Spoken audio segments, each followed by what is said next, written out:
TV ਦੇ ਸਾਰੇ ਦਰਸ਼ਕਾਂ ਨੂੰ ਮੇਰੀ ਵੱਲੋਂ ਪ੍ਰੇਮ ਭਰੀ ਨਮਸਕਾਰ। ਜੈ ਗੁਰਦੇਵ, ਜੈ ਭੀਮ, ਜੈ ਭਾਰਤ। ਪਿਆਰੇ ਦਰਸ਼ਕੋ, ਮੈਂ ਤੁਹਾਡਾ ਵਿਸ਼ਵਦਾਸ ਵੈਂਸ ਦੇਸ਼ ਪ੍ਰਦੇਸ਼ ਪ੍ਰੋਗਰਾਮ ਲੈ ਕੇ ਤੁਹਾਡੇ ਸਾਹਮਣੇ ਪੇਸ਼ ਹੋਇਆ ਹਾਂ। ਹਮੇਸ਼ਾ ਦੀ ਤਰ੍ਹਾਂ ਮੇਰਾ ਸਾਥ ਦੇਣ ਲਈ ਸਮਾਜ ਵੀਕਲੀ ਦੇ ਚੀਫ ਐਡੀਟਰ ਦਵਿੰਦਰ ਚੰਦਰ ਜੀ ਹਾਜ਼ਰ ਹਨ। ਦਵਿੰਦਰ ਜੀ, ਤੁਹਾਡਾ ਸਵਾਗਤ ਹੈ ਕਾਂਚੀ ਟੀਵੀ ਤੇ। ਬਹੁਤ ਬਹੁਤ ਧੰਨਵਾਦ ਜੀ, ਥੈਂਕ ਯੂ ਵੈਰੀ ਮਚ। ਪਿਆਰੇ ਦਰਸ਼ਕੋ, ਅੱਜ ਅਸੀਂ ਚੱਲਦਾ ਮਸਲਾ ਭਾਰਤ ਦੇ ਵਿੱਚ ਚੋਣਾਂ ਦਾ ਜੋ ਜਲਦੀ ਹੋ ਰਹੀਆਂ ਉਹਦੇ ਬਾਰੇ ਗੱਲਬਾਤ ਕਰਾਂਗੇ।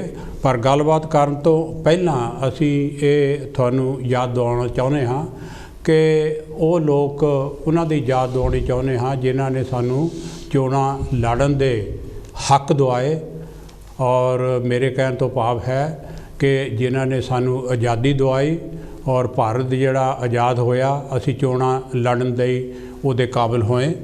ਔਰ ਉਹਨਾਂ ਨੇ ਜਿਹੜੇ ਆਜ਼ਾਦੀ ਦੇ ਘੁਲਾਟੀਏ ਸਨ, ਸ਼ਹੀਦ ਸਨ, ਉਹਨਾਂ ਨੇ ਸਾਰੀ ਉਮਰ ਲਾ ਕੇ ਔਰ ਸੂਲੀਆਂ 'ਤੇ ਚੜ੍ਹ ਕੇ ਗੋਲੀਆਂ ਖਾਧੀਆਂ, ਤਸੀਹੇ ਕੱਟੇ ਔਰ ਇਹ ਆ ਕਿ ਉਹਨਾਂ ਨੇ ਪਰਵਾਹ ਨਹੀਂ ਕੀਤੀ ਭਾਰਤ ਨੂੰ ਦੇਸ਼ ਆਜ਼ਾਦ ਕਰਾਉਣ ਲਈ।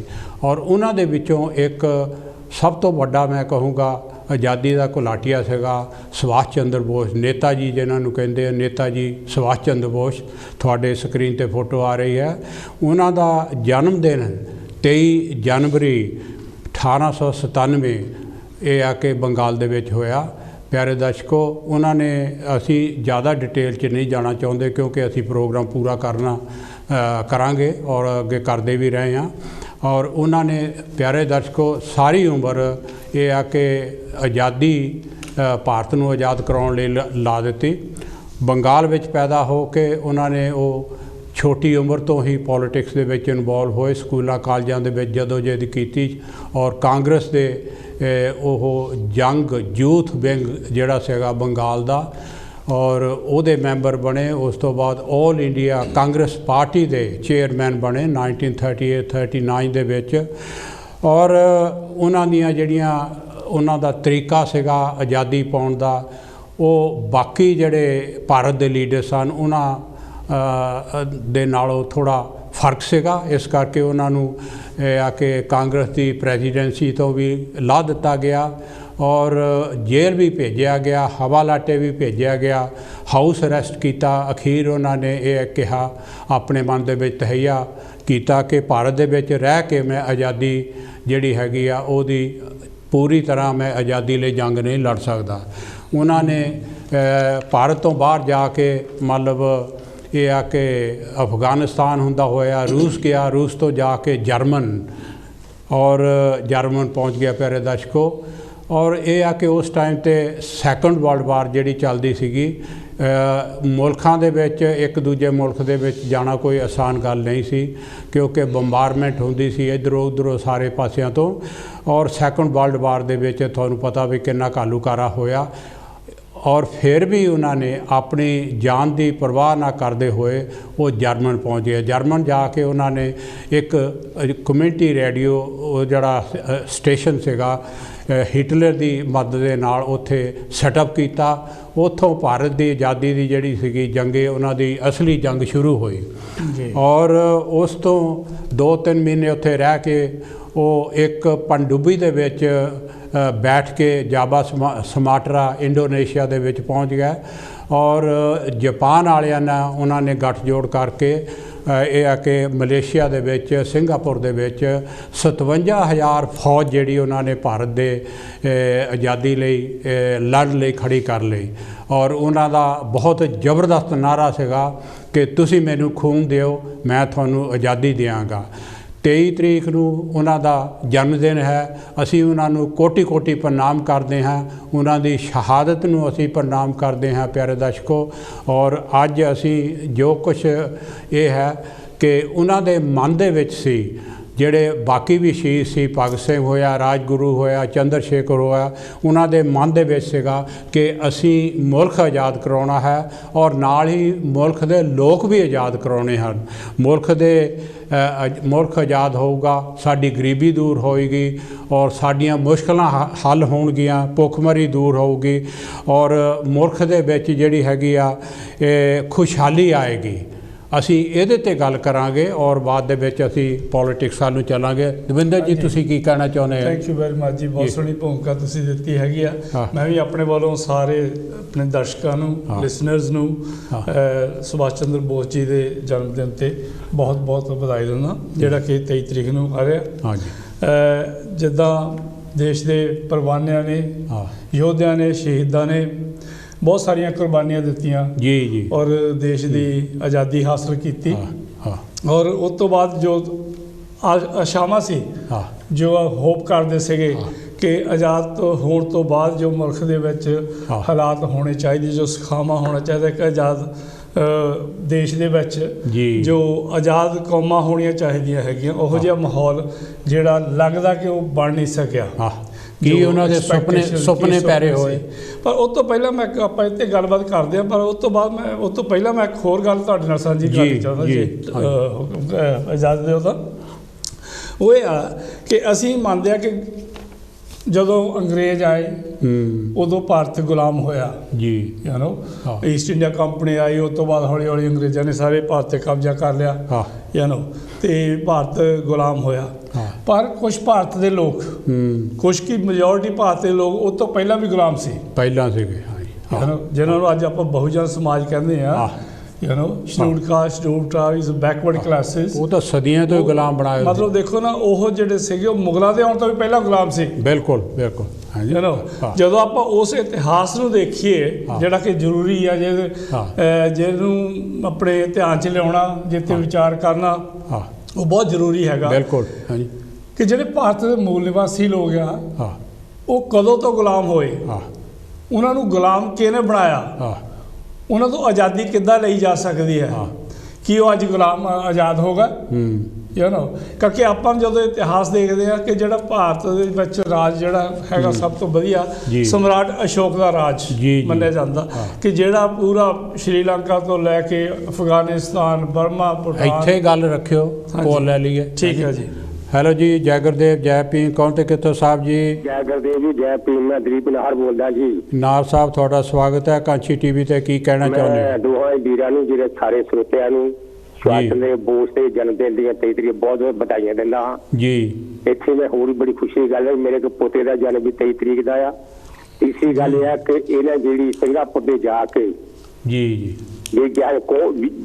ਮੋਹਲ ਦੇ ਅੰਦਰ ਜਿਹੜੀ ਆਰਮੀ ਬਣਾਈ ਸੀ, ਉਹਦੇ ਵਿੱਚ ਮੇਰੇ ਪਿਤਾ ਜੀ ਕੁਝ ਮੇਰੇ ਰਿਸ਼ਤੇਦਾਰਾਂ ਨੇ ਉਹਨਾਂ ਨੇ ਵੀ ਕੰਮ ਕੀਤਾ ਤੇ ਮੈਨੂੰ ਇਸ ਕਰਕੇ ਸਾਡੇ ਘਰ ਦੇ ਵਿੱਚ ਹਾਲੇ ਜੈ ਹਿੰਦ ਹੀ ਚੱਲਦੀ ਹੈ। ਇਹਨਾਂ ਨਾਰਾ ਸੀ ਜੈ ਹਿੰਦ ਹੁੰਦਾ, ਪੂਰੀ ਕਦਰ ਬਹੁਤ ਬੋਲ ਵੀ ਸਾਰੇ ਜ਼ਿਆਦਾ ਬਾਬੂ ਜੀ ਵੀ ਸਭ ਕੁਛ ਇਹਨਾਂ ਬਾਰੇ ਦੱਸੇਗਾ ਯਾਰ। ਇਹਨਾਂ ਹੀ ਬੋਲਦਾ ਹੋਇਆ ਮੈਂ ਜਦੋਂ ਵੀ ਇਹਨਾਂ ਦਾ ਨਾਂ ਲੈਣਾ ਤਾਂ ਮੇਰਾ ਕਵਰ ਜਿਹੜਾ ਨਾਂ ਵੀ ਸੁਭਾਸ਼ ਨੇ ਰੱਖਿਆ। ਇਹਨਾਂ ਦਾ ਕੰਮ ਜਿਹੜਾ ਕੀਤਾ ਸੀ, ਦੇਸ਼ੀਦਾਰੀ ਬਹੁਤ ਕੀਤਾ, ਬੜੀ ਤਸੀਲ ਹੈ। ਇਹਨਾਂ ਹੀ ਕਹਿੰਦਾ ਹੋਇਆ ਜੈ ਗੁਰਦੇਵ, ਜੈ ਭੀਮ, ਜੈ ਭਗਵਾਨ ਵਾਲਮੀਕੀ। ਥੈਂਕ ਯੂ ਨਾਹਰ ਸਾਹਿਬ, ਬਹੁਤ ਬਹੁਤ ਵਧਾਈਆਂ ਤੁਹਾਨੂੰ ਪੋਤੇ ਦੇ ਜਨਮ ਦਿਨ ਦੀਆਂ ਵੀ। ਵੈਰੀ ਨਾਈਸ ਜੀ, ਆਪਣੀ ਖੁਸ਼ੀ ਸਾਂਝੀ ਕੀਤੀ ਕਾਂਚੀ ਟੀਵੀ ਦੇ ਨਾਲ ਔਰ ਦਰਸ਼ਕਾਂ ਦੇ ਨਾਲ। ਬਹੁਤ ਸੋਹਣੀ ਗੱਲ ਹੈਗੀ ਹੈ, ਬਹੁਤ ਬਹੁਤ ਵਧਾਈਆਂ। ਥੈਂਕ ਯੂ ਸਾਰੇ ਪੂਰੇ ਨਾਹਰ ਪਰਿਵਾਰ ਨੂੰ ਜੀ। ਆਪਾਂ ਗੱਲ ਕਰਦੇ ਕਿ ਸਭ ਤੋਂ ਜਿਹੜਾ ਵਧੀਆ ਰਾਜ ਭਾਰਤ ਦੇ ਵਿੱਚ ਆਪਾਂ ਨੂੰ ਇਤਿਹਾਸ ਦੇ ਵਿੱਚ ਮਿਲਦਾ ਆ, ਅਸ਼ੋਕ, ਉਹ ਸਮਰਾਟ ਅਸ਼ੋਕ ਦਾ। ਮੈਂ ਕਦੇ ਦੇਖਦਾ ਵੀ ਪੂਰੇ ਜਿਹੜੇ ਗੁਲਾਮ ਦੀ ਪ੍ਰਥਾ ਜਿਹੜੀ ਆ ਨਾ, ਸਲੇਵਰੀ ਜਿਹੜੀ ਹੈਗੀ ਆ, ਮੈਂ ਉਹਦੀ ਸਟੱਡੀ ਕਰਦਾ ਸੀਗਾ ਤੇ ਉਹ ਪਤਾ ਲੱਗਦਾ ਵੀ ਪੂਰੀ ਦੁਨੀਆ ਵਿੱਚ ਸਲੇਵਰੀ ਟਾਈਮ ਟੂ ਟਾਈਮ ਆਉਂਦੀ ਰਹੀ ਆ ਔਰ ਅੱਜ ਵੀ ਹੈ, ਬਹੁਤ ਸਾਰੇ ਮੁਲਕਾਂ ਵਿੱਚ ਹੈ ਕਿਸੇ ਨਾ ਕਿਸੇ ਰੂਪ ਦੇ ਵਿੱਚ। ਪਰ ਪੂਰੀ ਦੁਨੀਆ ਵਿੱਚ ਸਿਰਫ ਇੱਕ ਇਹੋ ਜਿਹਾ ਟਾਈਮ ਸੀ ਜਦੋਂ ਸਮਰਾਟ ਅਸ਼ੋਕ ਦਾ ਟਾਈਮ ਸੀ ਨਾ, ਉਸ ਵੇਲੇ ਇੰਡੀਆ ਵਿੱਚ ਸਲੇਵਰੀ ਨਹੀਂ ਸੀ। ਬਿਲਕੁਲ ਬਿਲਕੁਲ। ਹਾਂਜੀ। ਸੋ ਪਿਆਰੇ ਦਰਸ਼ਕੋ, ਅਸੀਂ ਇਹ ਹੈ ਕਿ ਮੈਂ ਗੱਲ ਉਹ ਕਰਨੀ ਸੀਗੀ ਤੇ ਇੱਦਾਂ ਕਿ ਜਿਹੜਾ ਆਪਾਂ ਨੂੰ ਉਹ ਜਿਹੜੀ ਸਲੇਵਰੀ ਉਸ ਵੇਲੇ ਸਾਡੇ ਕੋਲ ਹੈ ਨਹੀਂ ਸੀ, ਉਹ ਮੈਂ ਕਹਿੰਦਾ ਜੀ। ਹੈਲੋ ਜੀ, ਜੈ ਗੁਰਦੇਵ, ਜੈ ਭੀਮ। ਕੌਣ ਤੇ ਕਿੱਥੋਂ ਸਾਹਿਬ ਜੀ?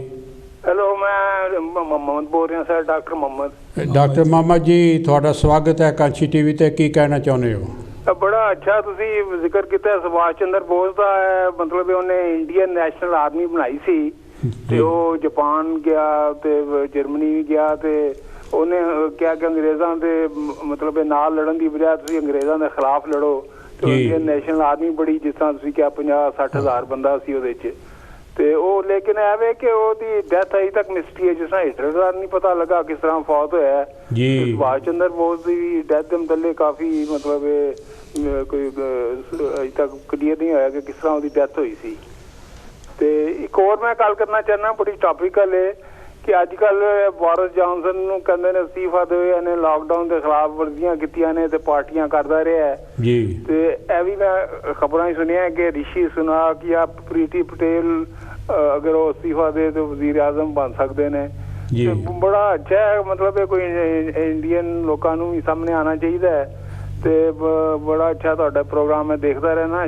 ਸੁਭਾਸ਼ ਚੰਦਰ ਬੋਸ ਦੇ ਤੁਸੀਂ ਜੋ ਬਰਥਡੇ ਦੱਸਿਆ 23 ਜਨਵਰੀ ਮਨਾਇਆ ਜਾ ਰਿਹਾ, ਤੇ ਇਹੋ ਜਿਹੇ ਹੀਰੋ ਨੂੰ ਅਸੀਂ ਹਾਈਲਾਈਟ ਕਰਨਾ ਚਾਹੀਦਾ ਹੈ ਜਿਨ੍ਹਾਂ ਨੇ ਮਤਲਬ ਅੰਗਰੇਜ਼ਾਂ ਦਾ ਸਾਥ ਦੇਣ ਦੀ ਬਜਾਏ ਅੰਗਰੇਜ਼ਾਂ ਦੇ ਖਿਲਾਫ ਲੜਨ ਦਾ ਐਲਾਨ ਕੀਤਾ ਜੀ। ਬਹੁਤ ਅੱਛਾ ਪ੍ਰੋਗਰਾਮ ਹੈ ਤੁਹਾਡਾ। ਥੈਂਕ ਯੂ ਜੀ, ਥੈਂਕ ਯੂ ਮੁਹੰਮਦ ਸਾਹਿਬ। ਇਹ ਆ ਕਿ ਉਸ ਟਾਈਮ 'ਤੇ ਤੁਹਾਡੇ ਤਾਂ ਆਉਣਾ ਮੈਂ ਮੁੜ ਕੇ ਪਿਆਰੇ ਦਰਸ਼ਕੋ, ਦੋ ਗਰੁੱਪ ਜਿਹੜੇ ਸੀਗੇ ਇੰਡੀਅਨ, ਦੋ ਧੜਿਆਂ ਦੇ ਵਿੱਚ ਵੰਡੇ ਹੋਏ ਸੀ। ਇੱਕ ਤਾਂ ਸ਼ਾਂਤਮਈ ਗਰੁੱਪ ਸੀਗਾ ਜਿਹੜਾ ਕਿ ਕਹਿੰਦਾ ਸੀਗਾ ਵੀ ਅਸੀਂ ਮਿਹਨਤਾਂ ਮੁਹਨਤਾਂ ਕਰਕੇ ਆਜ਼ਾਦੀ ਲੈਣੀ ਹੈ, ਔਰ ਉਹ ਆਜ਼ਾਦੀ ਉਸ ਲਈ ਲੜ ਰਹੇ ਸਨ ਕਿ ਉਹਨਾਂ ਦਾ ਤਖਤ ਜਿਹੜਾ ਸੀ ਖੁੰਝ ਗਿਆ ਸੀਗਾ, ਉਹ ਤਖਤ ਲਈ ਲੜ ਰਹੇ ਸਨ। ਮੁਲਕ ਦੀ ਆਜ਼ਾਦੀ, ਲੋਕਾਂ ਦੀ ਆਜ਼ਾਦੀ ਲਈ ਨਹੀਂ ਲੜ ਰਹੇ ਸਨ। ਔਰ ਮੁਲਕ ਔਰ ਲੋਕਾਂ ਦੀ ਆਜ਼ਾਦੀ ਲਈ ਜਿਹੜੇ ਲੜ ਰਹੇ ਸਨ ਉਹ ਸ਼ਹੀਦ ਲੋਕ ਜਿਹੜੇ ਹੋਏ ਹਨ, ਉਹ ਕਹਿੰਦੇ ਸੀ ਵੀ ਸਾਡਾ ਮੁਲਕ ਹੈ, ਅਸੀਂ ਮਿਹਨਤਾਂ ਕਿਉਂ ਕਰੀਏ, ਅਸੀਂ ਤਰਲੇ ਕਿਉਂ ਕਰੀਏ, ਅਸੀਂ ਇਹ ਆ ਕਿ ਗੋਲੀ ਦੇ ਜ਼ੋਰ ਦੇ ਨਾਲ, ਤਾਕਤ ਦੇ ਜ਼ੋਰ ਦੇ ਨਾਲ ਅਸੀਂ ਆਜ਼ਾਦੀ ਲੈਣੀ। ਹਾਂਜੀ ਤੁਸੀਂ ਹਾਂ ਜਿਹਨਾਂ ਦੀ ਗੱਲ ਤੁਸੀਂ ਕਰਦੇ ਆ ਨਾ, ਜਿਹੜੇ ਕਹਿੰਦੇ ਗੱਲੀ ਬਾਤੀ ਕਰਕੇ ਸੌਦੇਬਾਜ਼ੀ ਕਰਕੇ ਅਸੀਂ ਆਜ਼ਾਦੀ ਲੈ ਲੈਣੀ ਹੈਗੀ ਆ। ਔਰ ਜਦੋਂ ਆਪਾਂ ਕਹਿੰਦੇ ਮੁਗਲਾਂ ਦਾ ਰਾਜ ਸੀ, ਮੁਸਲਮਾਨਾਂ ਦਾ ਰਾਜ ਸੀਗਾ, ਉਦੋਂ ਵੀ ਉਹਨਾਂ ਨੇ ਉਹਨਾਂ ਦੇ ਨਾਲ ਭਾਈਬੰਦੀ ਪਾ ਕੇ ਉਹ ਤਾਂ ਰਿਸ਼ਤੇਦਾਰੀਆਂ ਪਾ ਲਈਆਂ, ਉਹਨਾਂ ਦੇ ਵਿੱਚ ਮਿਨਿਸਟਰ ਵੀ ਰਹੇ, ਉਹਨਾਂ ਦੇ ਸੈਨਾਪਤੀ ਵੀ ਰਹੇ, ਔਰ ਉਹਨਾਂ ਦੇ ਨਾਲ ਸਮਝੌਤਾ ਕਰਕੇ ਉਹਨਾਂ ਨੇ ਮਤਲਬ ਉਹਨਾਂ ਨੂੰ ਮੁਗਲਾਂ ਨੂੰ ਜਾਂ ਜਿਹੜੇ ਹੈਗੇ ਉਹਨਾਂ ਨੂੰ ਲੜਾਈ ਕਰਕੇ ਉਹਨੂੰ ਬਾਹਰ ਕੱਢਣ ਦੀ ਕੋਸ਼ਿਸ਼ ਨਹੀਂ ਕੀਤੀ। ਬਿਲਕੁਲ ਬਿਲਕੁਲ ਹਾਂਜੀ, ਉਹਨਾਂ ਨਾਲ ਹਿੱਸੇਦਾਰ ਬਣ ਕੇ। ਪਰ ਜਿਨ੍ਹਾਂ ਲੋਕਾਂ ਨੂੰ ਉਹਨਾਂ ਨੇ ਪਹਿਲਾਂ ਗੁਲਾਮ ਬਣਾਇਆ ਸੀ ਜੀ, ਮੈਂ ਸਿਰਫ ਦਰਸ਼ਕਾਂ ਦੇ ਮੂਹਰੇ ਇਹੀ ਧਿਆਨ ਦੇਣਾ ਚਾਹੁੰਦਾ ਕਿ ਮੁਗਲਾਂ ਦੇ ਆਉਣ ਤੋਂ ਪਹਿਲਾਂ ਵੀ, ਮੁਸਲਮਾਨਾਂ ਦੇ ਆਉਣ ਤੋਂ ਪਹਿਲਾਂ ਵੀ ਭਾਰਤ ਨੂੰ ਗੁਲਾਮ ਕਿਹਨੇ ਬਣਾਇਆ?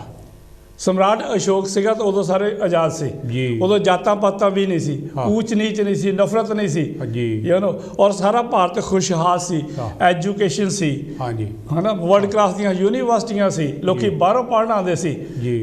ਉਸ ਤੋਂ ਬਾਅਦ ਗੁਲਾਮ ਕਿਹਨੇ ਬਣਾਇਆ? ਕੰਗਾਲ ਭਾਰਤ ਨੂੰ ਕਿਹਨੇ ਬਣਾਇਆ? ਕਿਹਨੇ ਲੋਕਾਂ ਨੂੰ ਕਮਜ਼ੋਰ ਕੀਤਾ? ਕਿਹਨੇ ਲੋਕਾਂ ਨੂੰ ਅਨਪੜ੍ਹ ਕੀਤਾ? ਜਿਹੜੇ ਅੱਜ ਗੱਦੀਧਾਰੀ ਅੱਜ ਜਿਹੜੇ ਗੱਦੀਧਾਰੀ ਬੈਠੇ, ਉਹ ਜਿਹੜੀ ਲੜਾਈ ਹੈਗੀ ਆ, ਜਿਹਨੂੰ ਲੜਾਈ ਨੂੰ ਕੈਰੀ ਔਨ ਰੱਖਿਆ ਸਾਡੇ ਮਹਾਂਪੁਰਸ਼ਾਂ ਨੇ ਰੱਖਿਆ। ਗੁਰੂ ਰਵਿਦਾਸ ਜੀ, ਕਬੀਰ ਜੀ, ਗੁਰੂ ਨਾਨਕ ਜੀ, ਬੁੱਲੇ ਸ਼ਾਹ, ਬਾਬਾ ਫਰੀਦ ਜੀ, ਔਰ ਉਸ ਤੋਂ ਬਾਅਦ ਜੇ ਹੁਣ ਮਾਡਰਨ ਟਾਈਮ 'ਚ ਆ ਜਾਂਦਾ ਆਪਾਂ ਜੋਤੀਬਾ ਫੂਲੇ, ਪਰਿਆਰ, ਬਾਬਾ ਸਾਹਿਬ ਅੰਬੇਡਕਰ, ਸ਼ਾਹੂ ਜੀ ਮਹਾਰਾਜ। ਮਤਲਬ ਉਹ ਲੜਾਈ ਜਿਹੜੀ ਆ ਉਹਨਾਂ ਦੇ ਖਿਲਾਫ ਕੰਟੀਨਿਊ ਚੱਲਦੀ ਆਈ ਆ, ਔਰ ਉਹ ਅੱਜ ਵੀ ਹੈ। ਹੁਣ ਜਿਹੜੇ ਇਲੈਕਸ਼ਨਾਂ ਦੀ ਆਪਾਂ ਗੱਲ ਕਰਨ ਲੱਗੇ ਆ, ਇਲੈਕਸ਼ਨਾਂ ਦੀ ਵੀ ਗੱਲ ਉਹੀ ਆ ਕਿ ਉਹ ਜਿਹੜੀ ਲੜਾਈ ਹਾਲੀ ਜਿਹੜੀ ਸਾਡੇ ਮਹਾਂਪੁਰਸ਼ਾਂ ਨੇ ਆਰੰਭੀ ਆ, ਉਹ ਹਾਲੇ ਵੀ ਕੈਰੀ ਆਨ ਆ। ਬਿਲਕੁਲ, ਹਾਲੇ ਵੀ ਜਿਹੜੇ ਕਾਬਜ ਆ ਉਹ ਕਹਿੰਦੇ ਹਿੰਦੂ ਰਾਸ਼ਟਰ ਬਣਾਉਣਾ, ਬਿਲਕੁਲ ਮਨੂ ਸਮ੍ਰਿਤੀ ਲਾਗੂ ਕਰਨੀ ਹੈਗੀ ਆ। ਗੱਲਾਂ ਓਪਨਲੀ ਕਰਦੇ ਹੈਗੇ ਆ। ਬਿਲਕੁਲ ਬਿਲਕੁਲ। ਔਰ ਜਿਹੜਾ ਕਿ ਇੱਕ ਮੰਦਭਾਗੀ ਚੀਜ਼ ਹੈਗੀ ਆਪਣੇ ਮੁਲਕ ਲਈ, ਇੱਕ ਆਜ਼ਾਦ ਮੁਲਕ ਵਾਸਤੇ, ਕਿ ਸਾਡੇ ਕੋਲ ਇੱਕ ਇੰਨਾ ਬਹੁਤ ਵਧੀਆ ਸੰਵਿਧਾਨ ਹੈਗਾ ਜਿਹੜਾ ਸਾਰਿਆਂ ਨੂੰ ਪ੍ਰੋਟੈਕਟ ਕਰਦਾ, ਸਾਰਿਆਂ ਨੂੰ ਪ੍ਰੋਟੈਕਸ਼ਨ ਦਿੰਦਾ, ਉਹ ਸਾਰਿਆਂ ਦੇ ਤਰੱਕੀ ਦੇ ਰਸਤੇ ਖੋਲ੍ਹਦਾ ਹੈ। ਬਿਲਕੁਲ। ਔਰ ਇਹ ਚਾਹੁੰਦਾ ਕਿ ਜਿਹੜਾ ਮਨੂ ਸਮ੍ਰਿਤੀ ਦਾ ਰਾਜ ਮੁੜਕੀ ਲਾ, ਕਿ ਜਿਹੜੀ ਪੂਰੀ ਔਰਤ ਵਰਗ ਹੈਗਾ ਉਹਨੂੰ ਹੱਕ ਹੀ ਨਾ ਦਿਓ। ਬਿਲਕੁਲ। 50% ਪਾਪੂਲੇਸ਼ਨ ਹੈ, ਉਹਨੂੰ ਕਹਿੰਦੇ ਕੋਈ ਰਾਈਟ ਨਹੀਂ ਚਾਹੀਦਾ, ਉਹਨੂੰ ਸਲੇਵ ਬਣਾ ਕੇ ਰੱਖੋ। ਬਿਲਕੁਲ। ਸੋ ਇਸ ਤਰੀਕੇ ਦੀ ਗੱਲ ਹੈ। ਦਰਸ਼ਕੋ, ਅਸੀਂ ਇਹ ਗੱਲ ਕਰ ਰਹੇ ਹਾਂ ਕਿ ਜਿਹੜੀ ਆਜ਼ਾਦੀ ਸੀਗੀ ਨਾ, ਉਹ ਜਿਨ੍ਹਾਂ ਨੂੰ ਮਿਲਣੀ ਸੀ ਜੀ, ਚਾਹੀਦੀ ਸੀਗੀ, ਉਹਨਾਂ ਨੂੰ ਆਜ਼ਾਦੀ ਨਹੀਂ ਮਿਲੀ। ਕਿਉਂਕਿ ਅੱਜ ਵੀ 75 ਸਾਲ ਆਜ਼ਾਦੀ ਤੋਂ ਬਾਅਦ, ਸੋ ਕਾਲ ਆਜ਼ਾਦੀ ਤੋਂ ਬਾਅਦ, ਅੱਜ ਵੀ 30 ਕਰੋੜ ਤੋਂ ਉੱਤੇ ਲੋਕ ਜਿਹੜੇ ਆ ਉਹ ਲਿਵਿੰਗ ਬਿਲੋ ਦਾ ਪਾਵਰਟੀ ਲਾਈਨ, ਗਰੀਬੀ ਦੀ ਜੋ ਰੇਖਾ ਹੈ ਉਹ ਤੋਂ ਵੀ ਥੱਲੇ ਲੋਕ ਰਹਿ ਰਹੇ ਹਨ।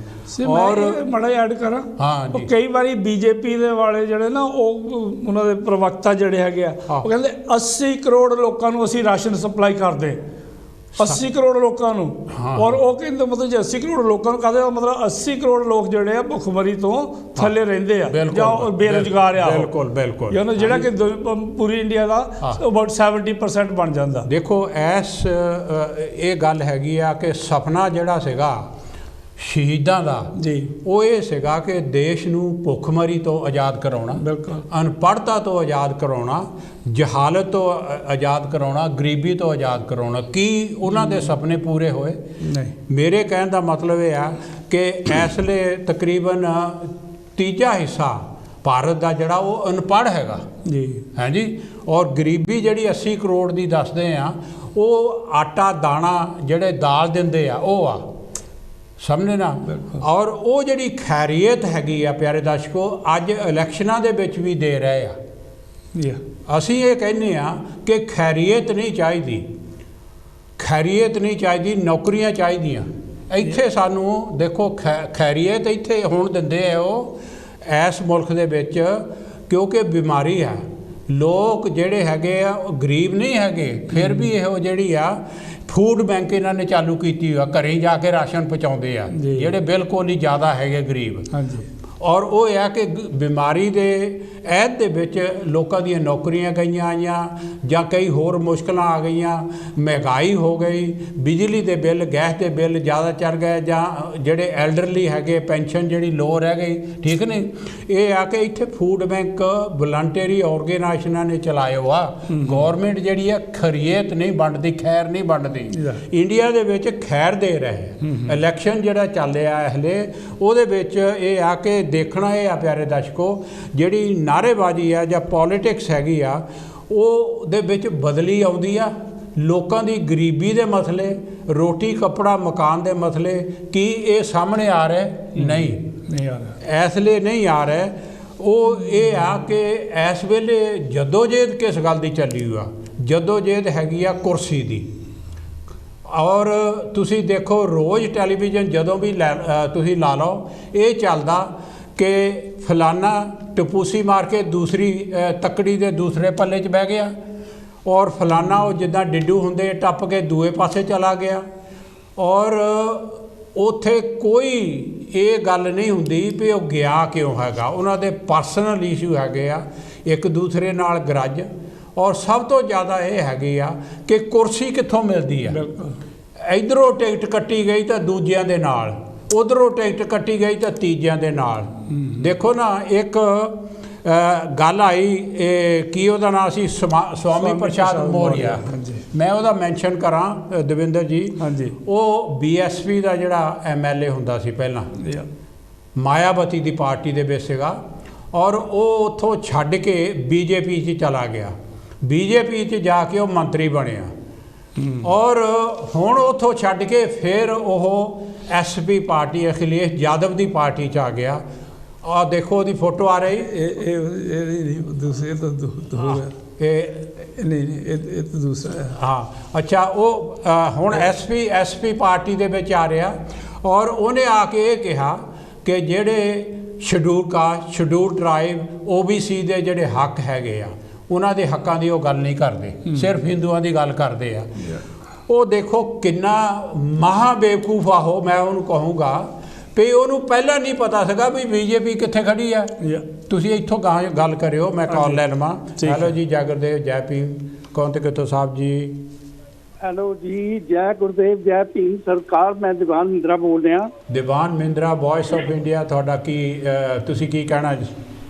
ਹਾਂਜੀ, ਇਹ ਲੋਕੀ ਅੱਜ ਸਵਾਲ ਪੁੱਛਦੇ ਆ, ਜਦੋਂ ਲੋਕੀ ਆਪਣਾ ਵੋਟਾਂ ਦੇ ਬਾਰੇ ਜਾਂਦੇ ਆ, ਉਹ ਆ ਸਵਾਲ ਆ ਉਹਨਾਂ ਮੂਹਰੇ ਜੀ, ਕਹਿੰਦੇ ਨੇ ਉਹ ਦੱਸੋ ਇੱਕ ਸਵਾਲ, ਆਜ਼ਾਦੀ ਕਿੱਥੇ ਹੈ? ਅੱਧਾ ਦੇਸ਼ ਕੰਗਾਲ, ਆਜ਼ਾਦੀ ਕਿੱਥੇ ਹੈ? ਰੋਟੀ ਕੱਪੜਾ ਅਤੇ ਮਕਾਨ ਵੀ ਦੇਵਾਂਗੇ, ਇਹ ਲਾਰੇ ਹਰ ਸਾਲ, ਆਜ਼ਾਦੀ ਕਿੱਥੇ ਹੈ? ਹਰ ਪਾਸੇ ਹੀ ਖੁਦਕੁਸ਼ੀਆਂ ਦਾ ਮੰਜ਼ਰ ਹੈ, ਕਦਮਾਂ ਵਿੱਚ ਭੁਚਾਲ, ਆਜ਼ਾਦੀ ਕਿੱਥੇ ਹੈ? ਧਰਮ ਕਰਮ ਤਾਂ ਚੌਹੀ ਪਾਸੀ ਵਾਧੂ, ਪਰ ਮਾਨਵਤਾ ਦਾ ਕਾਲ, ਆਜ਼ਾਦੀ ਕਿੱਥੇ ਹੈ? ਰਹਿਬਰ ਹੀ ਮੋਢੇ ਤੇ ਚੁੱਕੀ ਫਿਰਦਾ ਹੈ, ਹਰ ਤਰ੍ਹਾਂ ਦੀ ਜਾਲ, ਆਜ਼ਾਦੀ ਕਿੱਥੇ ਹੈ, ਕਿੱਥੇ ਗਈ ਜਵਾਨੀ ਮੇਰੇ ਲਾਲਾਂ ਦੀ,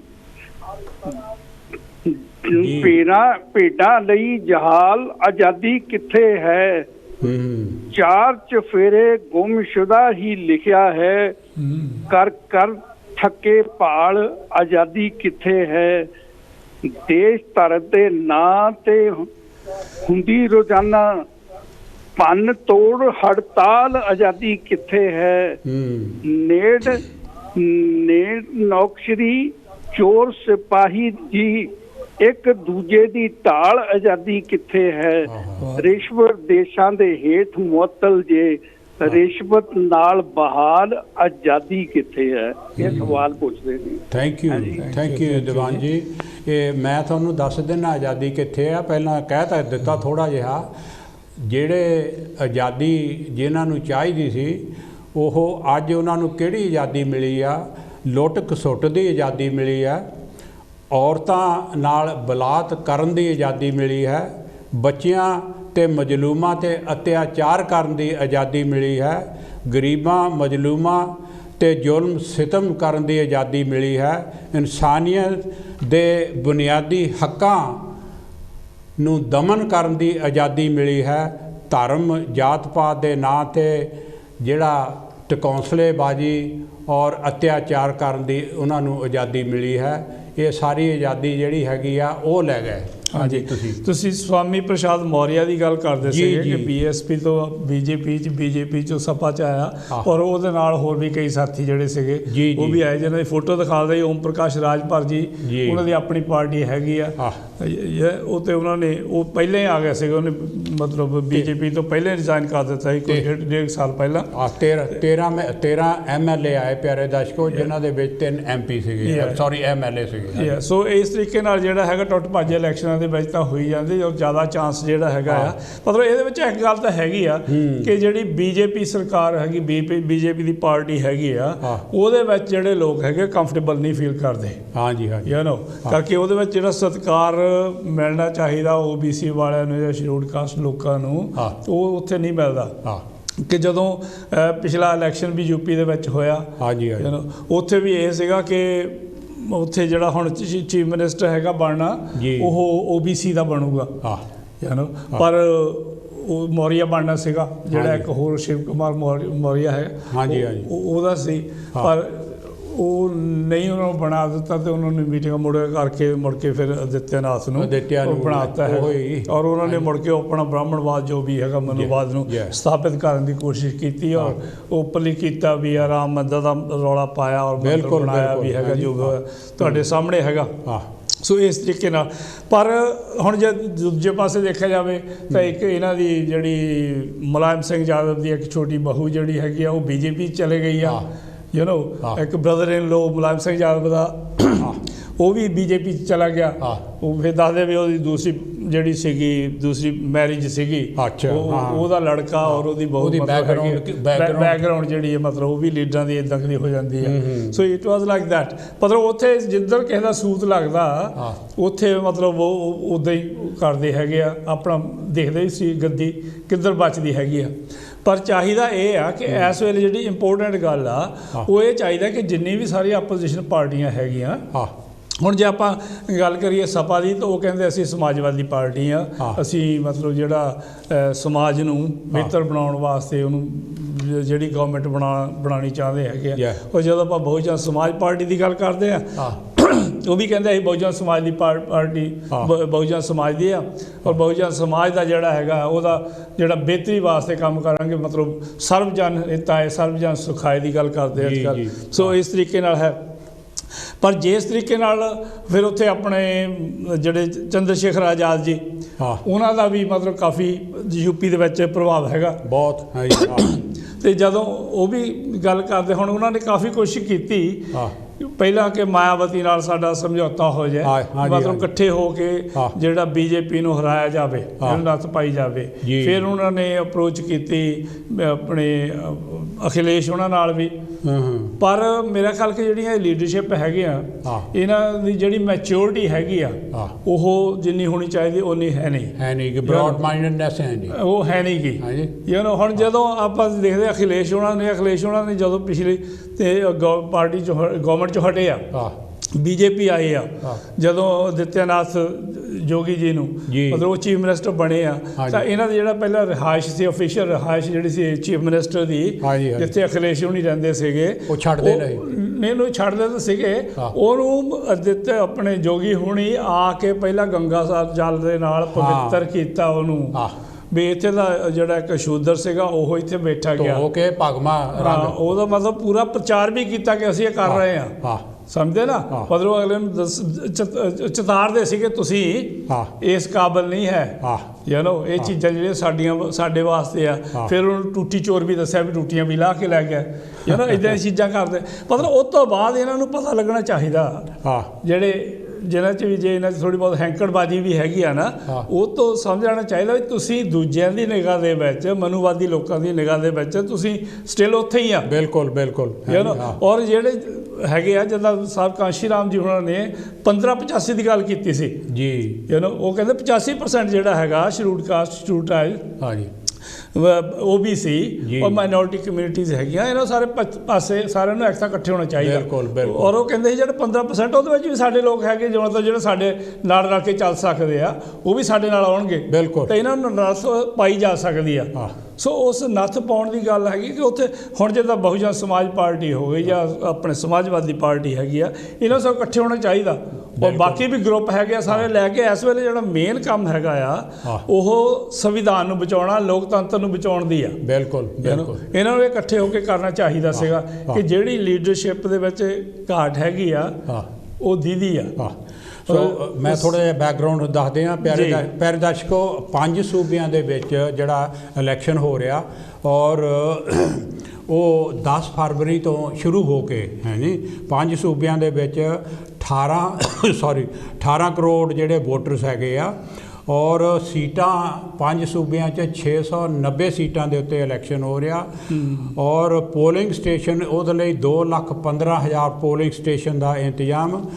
ਔਰ ਫਸਟ ਟਾਈਮ ਵੋਟਿੰਗ ਜਿਹੜੀ ਆ, ਉਹ ਲੋਕ ਜਿਹੜੇ ਫਸਟ ਟਾਈਮ ਯੰਗਸਟਰ ਜਿਹੜੇ ਹੈਗੇ ਆ ਬਹੁਤ ਹੈ, 29% ਜਿਹੜੇ ਫਸਟ ਟਾਈਮ ਵੋਟਰਸ ਹੈਗੇ ਆ, ਹੈ ਜੀ। ਔਰ ਮੈਂ ਸਮਝਦਾ ਇਹ ਇੱਕ ਚੰਗੀ ਗੱਲ ਹੈਗੀ ਆ ਕਿ ਉਹ ਆਪਣੀ ਚੰਗੀ ਸੋਚ ਲੈ ਕੇ, ਨਵੀਂ ਸੋਚ ਲੈ ਕੇ ਉਹ ਪੋਲੀਟਿਕਸ ਦੇ ਵਿੱਚ ਹਿੱਸਾ ਲੈਣਗੇ। ਸੋ 7 ਫੇਜ਼ ਜਿਹੜੇ ਆ, ਕਿਉਂਕਿ ਯੂਪੀ ਦੇ ਵਿੱਚ 22 ਕਰੋੜ ਦੀ ਆਬਾਦੀ ਆ, ਔਰ ਉੱਥੇ 7 ਫੇਜ਼ ਦੇ ਵਿੱਚ ਇਲੈਕਸ਼ਨ ਹੋਏਗਾ। ਪੰਜਾਬ ਦੇ ਵਿੱਚ ਜਿਹੜਾ ਇਲੈਕਸ਼ਨ ਸੀਗਾ ਪਿਆਰੇ ਦਰਸ਼ਕੋ, ਉਹ 14 ਫਰਵਰੀ ਦਾ ਤੈਅ ਕੀਤਾ ਸੀਗਾ ਇਲੈਕਸ਼ਨ ਕਮਿਸ਼ਨ ਨੇ, ਪਰ ਸ਼੍ਰੀ ਗੁਰੂ ਰਵਿਦਾਸ ਜੀ ਦਾ ਵੀ ਉਸ ਦਿਨ ਗੁਰਪੁਰਬ ਸੀਗਾ, ਇਸ ਕਰਕੇ ਸਾਰੀਆਂ ਪਾਰਟੀਆਂ ਨੇ ਇਲੈਕਸ਼ਨ ਕਮਿਸ਼ਨ ਨੂੰ ਲਿਖਿਆ, ਔਰ ਪੰਜਾਬ ਗੌਰਮੈਂਟ ਨੇ ਵੀ ਲਿਖਿਆ, ਔਰ ਜਿਹੜੀਆਂ ਆਪਣੇ ਧਾਰਮਿਕ ਅਦਾਰੇ ਵੀ ਸੀਗੇ ਉਹ ਸਾਰਿਆਂ ਨੇ ਲਿਖਿਆ ਕਿ ਜਿਹੜਾ 14 ਫਰਵਰੀ ਆ ਉਹਨੂੰ ਬਦਲਿਆ ਜਾਵੇ। ਇਲੈਕਸ਼ਨ ਕਮਿਸ਼ਨ ਨੇ 14 ਫਰਵਰੀ ਬਦਲ ਕੇ 20 ਫਰਵਰੀ ਕਰ ਦਿੱਤਾ ਹੈਗਾ।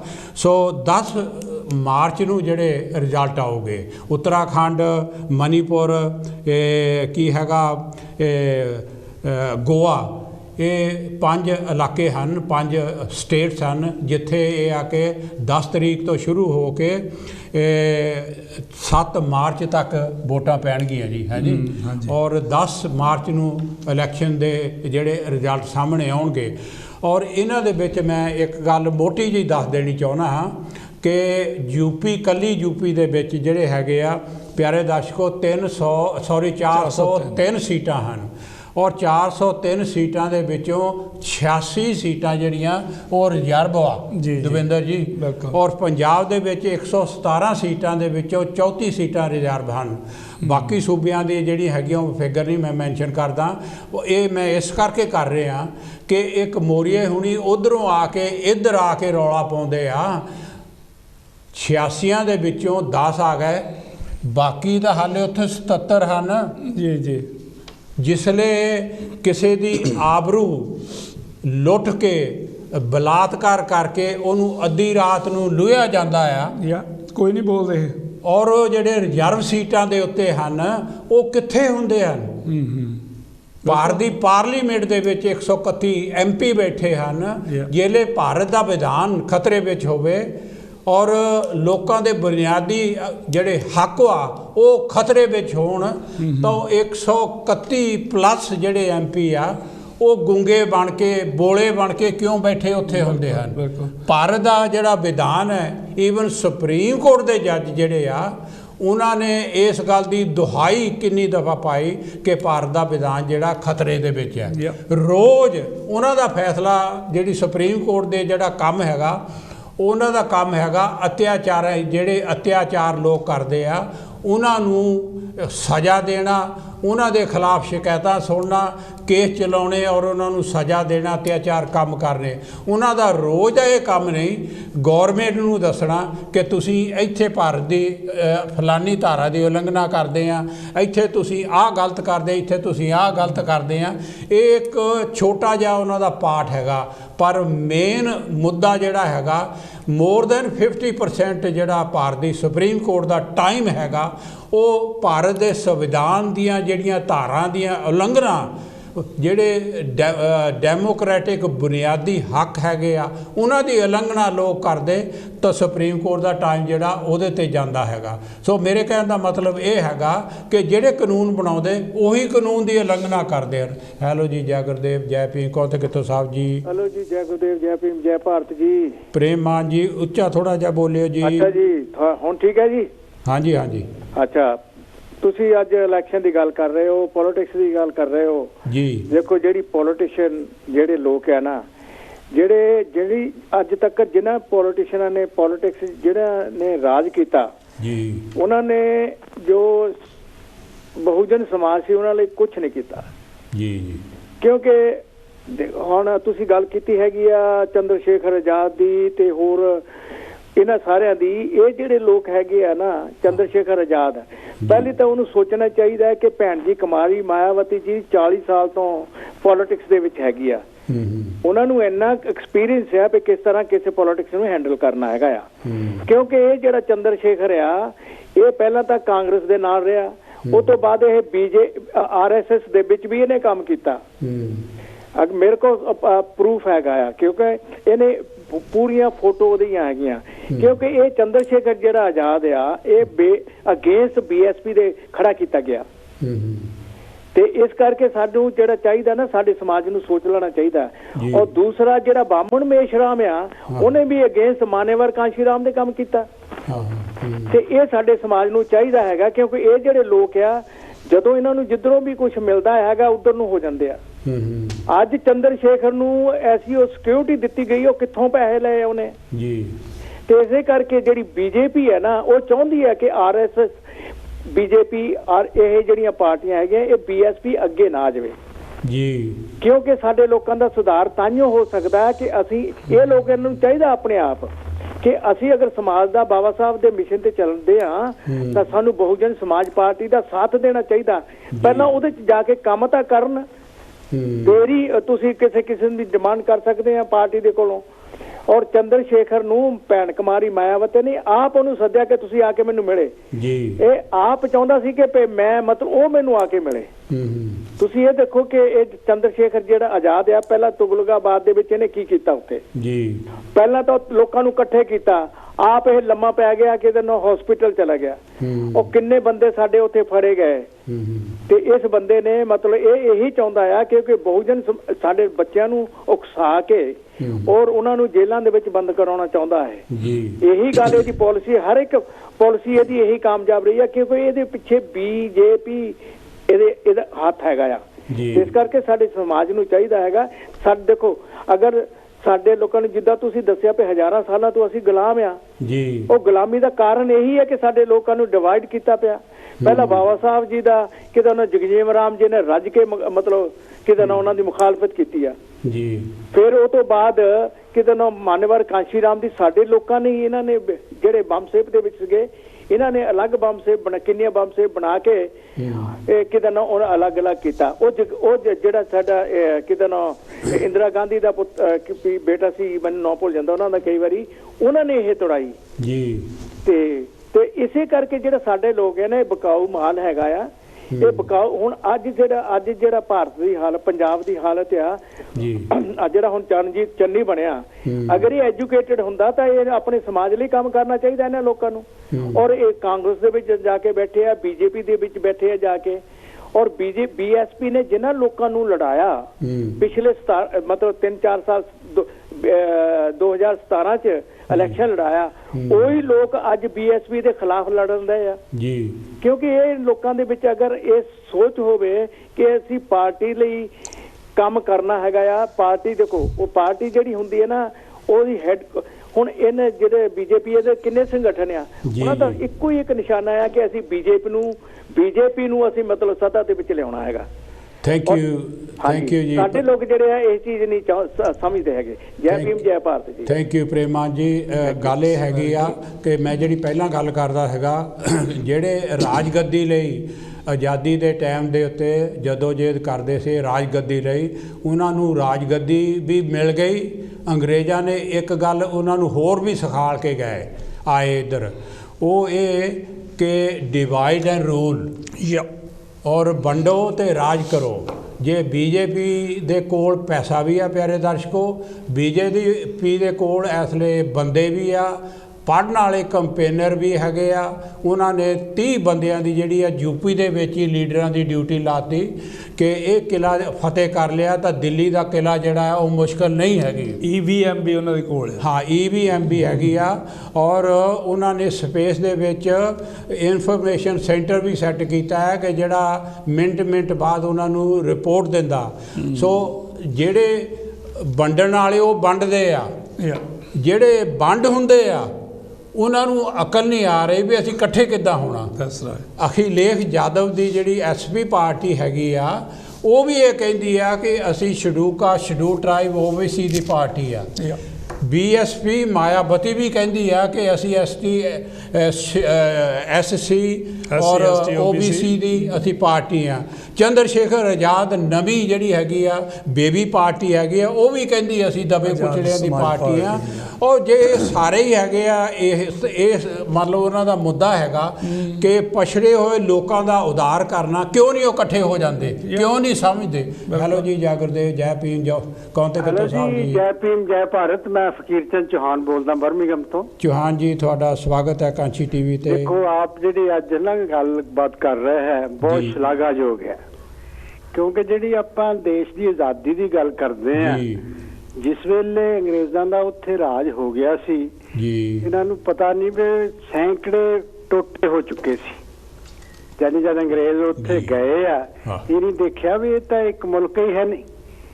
ਪਰ ਬੜੀ ਤਾਂ ਗੱਲ ਆ ਵੀ ਦੇਖੋ, ਆਪਾਂ ਜਿਹੜੀ ਗੱਲਬਾਤ ਕੀਤੀ ਆ ਨੇਤਾ ਜੀ ਸੁਭਾਸ਼ ਚੰਦਰ ਬੋਸ ਵੀ ਉਹਨਾਂ ਦਾ 23 ਜਨਵਰੀ 1897 ਨੂੰ ਜਨਮ ਹੋਇਆ, ਪਰ ਜਿਹੜੇ ਊਧਮ ਸਿੰਘ ਹੁਣਾਂ ਦਾ ਦੱਸਣਾ ਬਹੁਤ ਜ਼ਰੂਰੀ ਹੈ ਜੀ, ਕਿਉਂਕਿ ਉਹਨਾਂ ਦਾ 1899 ਨੂੰ ਹੋਇਆ ਜੀ, ਔਰ ਉਹਨਾਂ ਦਾ 26 ਦਸੰਬਰ ਸੀ।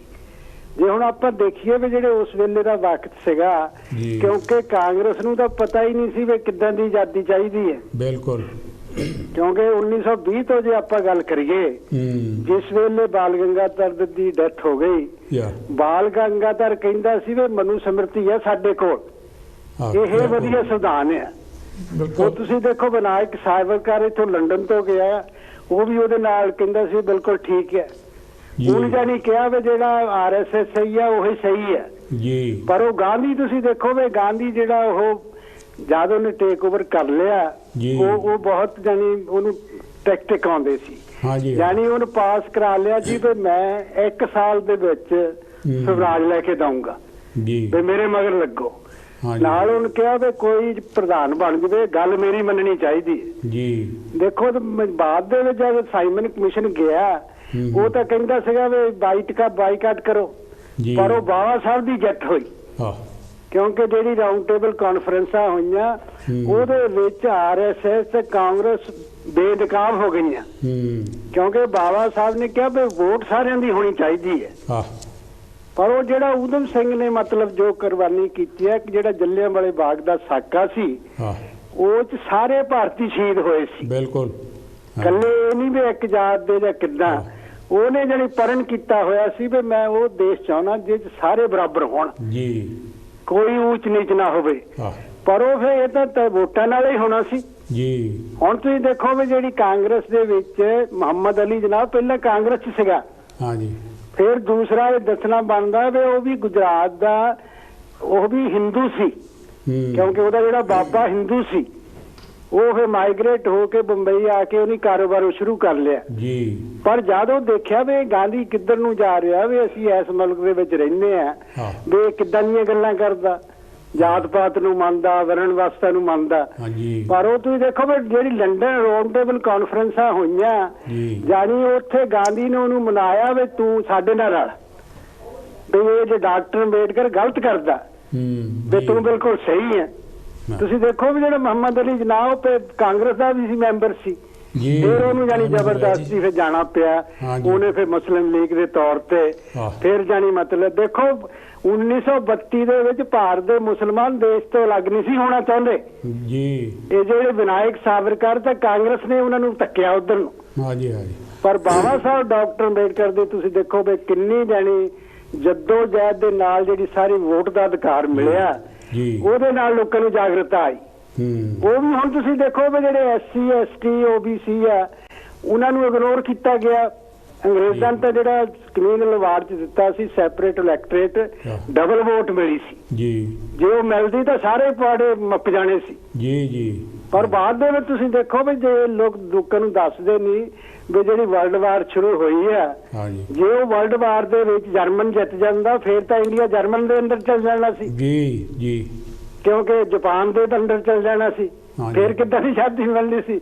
ਪਰ ਤੁਸੀਂ ਦੇਖ ਲਓ ਜਿਹੜੀ ਵਰਲਡ ਵਾਰ ਜਿੱਤੀ ਗਈ ਹੈ, ਉਦੋਂ ਲੇਬਰ ਗਵਰਨਮੈਂਟ ਨੇ ਜਿਹੜੀ ਆਜ਼ਾਦੀ ਦਿੱਤੀ ਹੈ ਬੜੀ ਉਹਨਾਂ ਦੀ ਸ਼ਾਬਾਸ਼ ਹੈ, ਕਿਉਂਕਿ ਉਹਨਾਂ ਦੇ ਅੰਡਰ ਇਹ ਜਿਹੜਾ ਕਨਸਟੀਟਿਊਐਂਟ ਅਸੈਂਬਲੀ ਬਣੀ, ਪਹਿਲੀ ਗਵਰਨਮੈਂਟ ਬਣੀ। ਪਰ ਉਹ ਦੇਖੋ ਵੱਡੀ ਤਾਂ ਗੱਲ ਹੈ ਵੀ ਦੇਸ਼ ਨੂੰ ਵੰਡ ਕਰਨ ਦੇ ਵਿੱਚ ਤਿੰਨਾਂ ਬੰਦਿਆਂ ਦੇ ਦਸਤਖਤ ਆ ਜੀ, ਬਹੁਤ ਲੰਬੀ ਹਿਸਟਰੀ ਹੈ। ਜਵਾਹਰ ਲਾਲ ਨਹਿਰੂ, ਮੁਹੰਮਦ ਅਲੀ ਜਿਨਾਹ ਤੇ ਲਾਰਡ ਮਾਊਂਟਬੈਟਨ, ਕਿਉਂਕਿ ਇਹਨੀ ਤਾਂ ਵੰਡਿਆ ਹੀ ਨਹੀਂ। ਇਹਨੀ ਜਿਹੜੀ ਕਨਸਟੀਟਿਊਐਂਟ ਅਸੈਂਬਲੀ ਉਹ ਬ੍ਰਿਟਿਸ਼ ਇੰਡੀਆ ਦੀ ਬਣਾਈ ਸੀ। ਪਰ ਅੱਜ ਜਿਹੜਾ ਤੁਸੀਂ ਗੱਲ ਕਰਨਾ ਆ ਵੀ ਦੇਖੋ ਭਾਰਤ ਦੇ ਲੋਕ ਜੋ ਵੋਟ ਦੀ ਸਹੀ ਵਰਤੋਂ ਕਰ ਲੈਣ, ਸਾਰੀ ਬਿਮਾਰੀਆਂ ਦਾ ਹੱਲ ਹੋ ਸਕਦਾ। ਥੈਂਕ ਯੂ ਜੀ। ਜੈ ਭੀਮ, ਜੈ Bharat. Thank you very much Vijay ਜੀ। ਹੋਰ ਕੋਲ ਨਾ ਲਿਓ, ਟਾਈਮ ਹੈ ਨਹੀਂਗਾ। ਹਾਂਜੀ, ਪਸੰਦ ਆਪਣੀ ਆਪਣੀ, ਖਿਆਲ ਆਪਣਾ ਆਪਣਾ, ਬਹੁਤ ਸਾਰੀਆਂ ਪਾਰਟੀਆਂ, ਬਹੁਤ ਸਾਰੀਆਂ ਵਿਚਾਰਧਾਰਾ। ਬਿਲਕੁਲ ਬਿਲਕੁਲ, ਜਿੱਧਰ ਨੂੰ ਚੰਗਾ ਲੱਗਦਾ ਉਧਰ ਨੂੰ ਜਾਵੇ, ਪਰ ਸੋਚ ਸਮਝ ਕੇ। ਬਿਲਕੁਲ, ਆਪਾਂ ਕਈ ਵਾਰੀ ਬਹੁਤ ਸਾਰੀ ਵਿਰੋਧ ਕਰਦੇ। ਮੈਂ ਇੱਕ ਚੀਜ਼ ਨੋਟਿਸ ਕੀਤੀ ਆ, ਇੱਕ 'ਚ ਨਹੀਂ ਹੈ, ਬਹੁਤ ਮਤਲਬ ਆਪਾਂ ਕਰਦੇ। ਅਸੀਂ ਬਹੁਜਨ ਸਮਾਜ ਜਿਹੜੀ ਬਹੁਜਨ ਸਮਾਜ ਦੀਆਂ ਪਾਰਟੀਆਂ ਜਾਂ ਉਹਨਾਂ ਦੇ ਲੀਡਰ, ਉਹਨਾਂ ਦੇ ਖਿਲਾਫ ਉਹਨਾਂ ਦੀਆਂ ਲੱਤਾਂ ਖਿੱਚਣ ਨੂੰ ਬਹੁਤ ਤਗੜੇ ਰਹਿੰਦੇ ਆ। ਬਿਲਕੁਲ ਬਿਲਕੁਲ। ਉੱਥੇ ਅਸੀਂ BJP ਨੂੰ ਵੀ ਭੁੱਲ ਜਾਂਦੇ, ਉੱਥੇ ਕਾਂਗਰਸ ਨੂੰ ਵੀ ਭੁੱਲ ਜਾਂਦੇ, ਉੱਥੇ RSS ਨੂੰ ਵੀ ਭੁੱਲ ਜਾਂਦੇ ਆ, ਉੱਥੇ ਮਨੁਸਮ੍ਰਿਤੀ ਨੂੰ ਵੀ ਭੁੱਲ ਜਾਂਦੇ ਆ।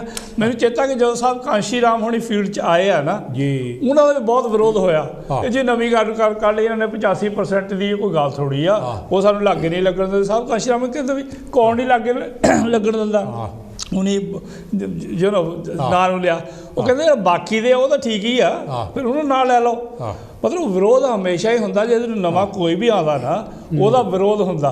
ਹੁਣ ਪਿਛਲੇ 5 ਸਾਲਾਂ ਦੀ ਜਿਹੜੀ ਕਾਰਗੁਜ਼ਾਰੀ ਦੇਖੀਏ ਤਾਂ ਜਿੰਨੇ ਵੀ ਤਸ਼ੱਦਦ ਹੋਏ ਆ, ਜਿੰਨੇ ਵੀ ਮੋਰਚੇ ਲੱਗੇ, ਜਿੰਨੇ ਐਜੀਟੇਸ਼ਨਾਂ ਹੋਈਆਂ, ਉਹਦੇ ਵਿੱਚ ਸਾਰਿਆਂ ਨੇ ਮੋਹਰੇ ਹੋ ਕੇ ਚੰਦਰ ਸ਼ੇਖਰ ਆਜ਼ਾਦ ਨੇ ਕੰਮ ਕੀਤਾ ਜੀ। ਜੀ ਬਿਲਕੁਲ ਸਹੀ ਆ।